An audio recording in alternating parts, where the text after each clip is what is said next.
बिस्मिल्लाहिर्रहमानिर्रहीम। अस्सलाम वालेकुम स्टूडेंट्स, आज हम मुबादिआत तालीम के सबक नंबर 2 की एक्सरसाइज करेंगे। स्टूडेंट्स मश्की सवालात देखिएगा पेज नंबर 14 पर। आपको लॉन्ग क्वेश्चंस और शॉर्ट क्वेश्चंस गिवन है। इन लॉन्ग क्वेश्चंस और शॉर्ट क्वेश्चंस के आंसर्स आपको पिक्चर्स की शेप में व्हाट्सएप किए जाएंगे। आपने उन पिक्चर्स से देखकर इन लॉन्ग क्वेश्चंस और शॉर्ट क्वेश्चंस के आंसर्स अपनी नीट कॉपीज़ पर लाजमी नोट डाउन करने हैं। शॉर्ट क्वेश्चन नंबर 7 और 8 के आंसर्स भी आपको व्हाट्सएप किए जाएंगे, आपने वहाँ से इनको नोट डाउन करना है। लेकिन शॉर्ट क्वेश्चन नंबर 9 जो है इसका आंसर मैं आपको बुक से मार्क करवाने लगी हूँ। आपने बुक से देखकर उस आंसर को अपनी नीट कॉपी पे लाजमी नोट डाउन करना है। आपका 9th शॉर्ट क्वेश्चन है, तालीम के वज़ाइफ कौन से हैं।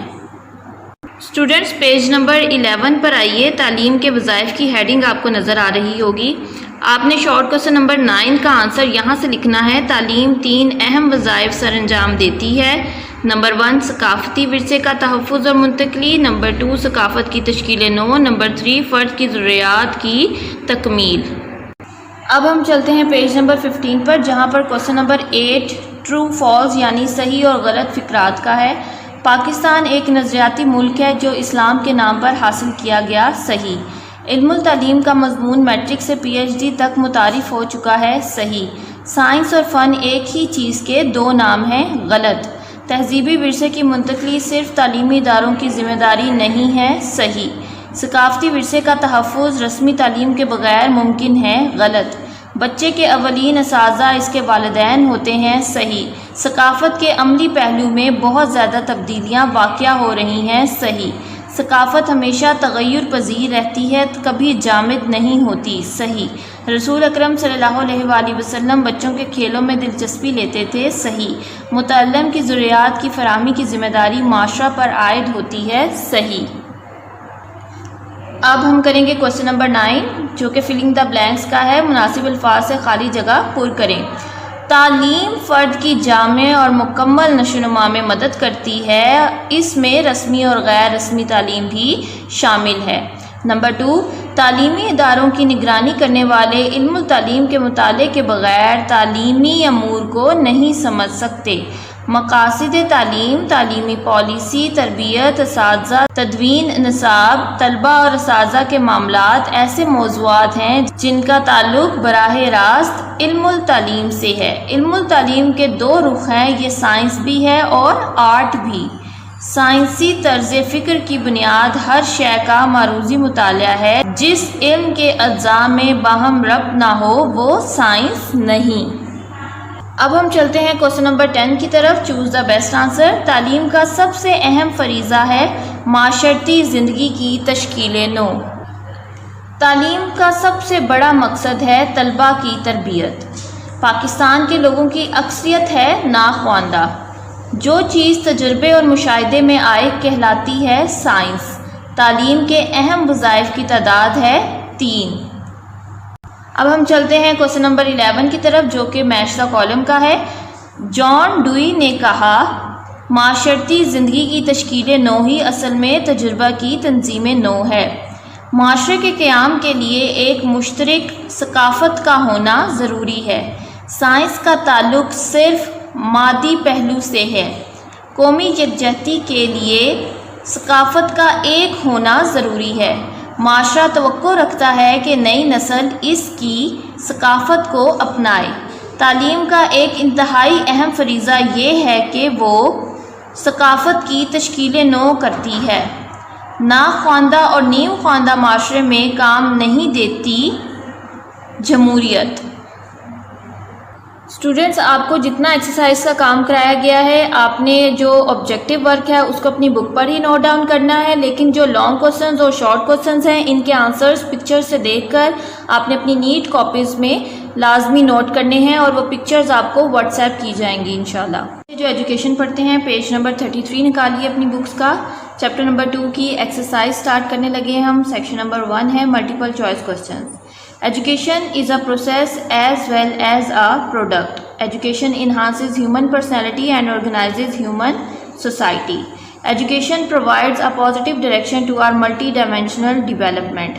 Education enables us to conform with the norms of the society. Education is a planned activity. Education is an elective subject in Pakistan. Educational objectives, planning of curriculum and educational administration all are components of education. Education is an objective exploration of all the educational issues. Reconstruction of culture is a function as well as objective of education. So the right answer is both B and C. Culture is the entire range of society's makeup. Education responds to the physical, social, psychological needs of the student. So the right answer is all of the above. Education ascertains optimum social as well as personal competencies in the students. Next, moving towards the filling the blanks, section number 2. Education is a process as well as a product. Education enables a student to develop his personality. Education develops individuals as well as society. इसमें जो blank है वो already उन्होंने fill कर दी है, society blank में आना था. Education is a planned activity. Education is an elective subject from native to graduation. Education is a continuous process. Education deals with the value of personal supervision. Personality development is an important subject in education. Education directs teacher to adopt innovative या novel में से कोई एक लिख लीजिए teaching methodologies. Every culture has specific features. Religious unity is a special feature of Pakistani culture. Education not only preserves culture but also transmits it. Next, moving towards section number 3, right, true or false. If a person does not get a full exposure to education, most of his potentials remain eclipsed. True. Education does not enhance human personality. False. Society regenerates itself through education. True. Education does not explore things objectively. False. The curriculum developers must keep in view the requirements of different age groups. True. Culture is the sum total of the achievement of the society. True. It is condemnable to remain adherent to the past rites. False.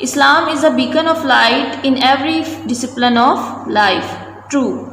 Education does not fulfill individual needs. False. The student want to be inserted in the classroom. False. Students show interest in the subject of education. True. Next, section number 4, match the columns. Educational objectives, curriculum and educational administration, components of education. Education is a science because it is an objective exploration of facts. Education is an art because it is a creative process. Educational supervisors must know how to supervise. Culture must be imparted to future generation. Education is reconstruction of life. John Dewey. Pakistan culture is heterogeneous culture. A sound body has a sound mind. Man, reasoning animal. Students, इसके बाद section number 5 में आपको short question answers दिए गए हैं जिनका answer page number 37 और 38 पर आपको दिया गया है. आपने यहाँ से इनके आंसर्स जो हैं वो अच्छी तरह याद करने हैं. अब हम चलते हैं लॉन्ग क्वेश्चंस की तरफ. लॉन्ग क्वेश्चन नंबर 1 है define education and also site its importance. First question के आंसर के लिए आपने पेज नंबर 26 पर आना है. सबसे पहले आपने एजुकेशन की डेफिनेशन लिखनी है, यहाँ से एजुकेशन से लेकर इवेंचुअलिटीज़ तक. उसके बाद आपने एजुकेशन इज़ अ प्रोसेस से लेकर डिसिप्लिन ऑफ एजुकेशन तक लिखना है और ये डायग्राम भी बनानी है. जिस तरह से ये हेडिंग्स दी गई हैं उसी तरह से आपने सारी हेडिंग्स देनी है और पैराग्राफ्स में इस सारे आंसर को अपनी नीट कॉपीज पर लिखना है. नेक्स्ट क्वेश्चन देखिए, discuss education as a discipline. Question number 2 का आंसर आपने पेज नंबर 27 से स्टार्ट करना है. एजुकेशन एज अ डिसिप्लिन, फिर आपने ये सारा कुछ लिखना है और फिर पेज नंबर 28 पे ये सारी हेडिंग्स और डायग्राम बनाते हुए ये सारा कुछ लिखते हुए आपने पेज नंबर 29 पर आना है. ऑडियो विजुअल एड्स तक आपने इस क्वेश्चन का आंसर लिखना है पेज नंबर 29 पे जो आपको गिवन है. ठीक है. जिस तरह से ये सारी हेडिंग्स दी गई हैं उस तरह से आपने हेडिंग्स देकर लिखना है। ये डायग्राम आपने नहीं बनानी, ये वाली डायग्राम आपने लाजमी बनानी है। नेक्स्ट आपका क्वेश्चन है what are the functions of education. Question number 3 के आंसर के लिए सबसे पहले आपने पेज नंबर 29 पर आना है। सबसे पहले आपने फंक्शंस ऑफ एजुकेशन की हेडिंग देकर आपने लाइन लिखनी है there are 3 main functions of education, और फिर आपने ये तीनों फंक्शंस लिखने हैं।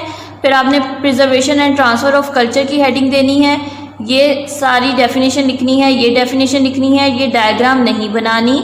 उसके बाद आपने फीचर ऑफ पाकिस्तानी कल्चर की हेडिंग देकर सबसे पहले ये फीचर्स लिखने हैं। फिर आपने पैराग्राफ लिखना है। फिर आपने यहाँ तक ये पैराग्राफ लिखने के बाद रिकन्स्ट्रक्शन ऑफ कल्चर की हेडिंग देनी है, ये सारा आपने लिखना है, ये नहीं बनानी। और फिर आप फुलफिलमेंट ऑफ इंडिविजुअल नीड्स की हेडिंग देकर ये लिखकर ये डायग्राम लाजमी बनाएंगे। उसके बाद आपने ये सारी इंडिविजुअल नीड्स जो हैं ये इस तरह से हेडिंग्स में लिखकर इनको एक्सप्लेन कर देना है, और यहाँ पर क्वेश्चन नंबर 3 का आंसर जो है वो कंप्लीट हो जाएगा। स्टूडेंट्स, आज मैंने आपको जितना भी एक्सरसाइज का काम करवाया है, ऑब्जेक्टिव आपने सारा अपनी बुक पर नोट करना है लाजमी, और जो लॉन्ग क्वेश्चंस हैं वो आपने लाजमी बुक से देखकर अपनी नीट कॉपीज़ पर नोट डाउन करने हैं और उनको बहुत अच्छे तरीके से ज़ुबानी याद भी करना है। अपना ख्याल रखिएगा। अल्लाह हाफिज़।